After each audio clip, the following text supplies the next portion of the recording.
আসসালামু আলাইকুম। কেমন আছেন সবাই? আশা করি সবাই ভালো আছেন। আমাদের জন্য একটু দোয়া করিয়েন সবাই। আমরা একটু সমস্যার ভিতরে আছি। আমার ভাই পাবেল, সে অসুস্থ, এখন ঢাকায় আছে। তো আমি একটু ইমার্জেন্সি কাজে বাড়িতে আসছিলাম, কাজ শেষ হয়ে গেছে। ইনশাল্লাহ আজকে চলে যাব ঢাকায়।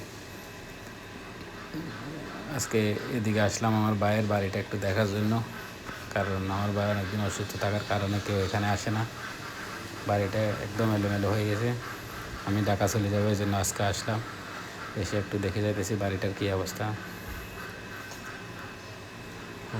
বাগানে মালি না থাকলে যেরকম হয়, আমার ভাইয়ের বাড়িটা এরকম অবস্থা হয়ে গেছে। সব কিছু এলোমেলো হয়ে গেছে ও না থাকার কারণে। ও থাকলে অনেক সুন্দর করে এগুলো পরিষ্কার সাজায় গোজায় রাখতো, সব কিছু হাঁস মুরগি সব থাকতো বাড়িতে। এখন কিছু নাই, সব নীরব হয়ে গেছে। একটা নিউজ, একটা অসুখ মানুষের জীবনটা এলোমেলো করে দেয়। ইনশাল্লাহ আপনারা সবাই যদি দোয়া করেন, আপনাদের দোয়ায় ও আবার ফিরে আসবে এখানে, আবার সুন্দর করে সাজাবে আগের মতো সব কিছু। আপনারা সবাই ওর জন্য দোয়া করেন ইনশাল্লাহ। আমি আজকে বিকালে চলে যাব ঢাকায় ওর কাছে। তো আসলাম এখানে, আমি আর আমার কাকা দুজন আসলাম। বাড়িটা একটু দেখে যাই কী পরিস্থিতি আছে, একটু পরিষ্কার করে দিলাম। গাছ গছরা যেগুলো আছে সবগুলো একটু ঠিকঠাক করে দিলাম। দুজনে দেখে যাইতেছি ইনশাল্লাহ। আর কবে আসি ঠিক না এখনও।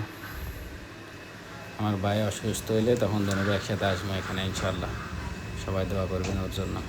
ও অনেক আশা নিয়ে বাড়িটা বানাইছে, অনেক কিছু লাগাইছে, ছোটো ছোটো ছোটো ছোটো ধীরে ধীরে অনেক ফলের গাছ, অনেক শাক সবজি সব কিছু লাগাইছে ও। এখনও নাই এগুলো পরিচর্যা, অনেক কিছু সব কিছু নীরব হয়ে গেছে। ও নাই এই জন্য।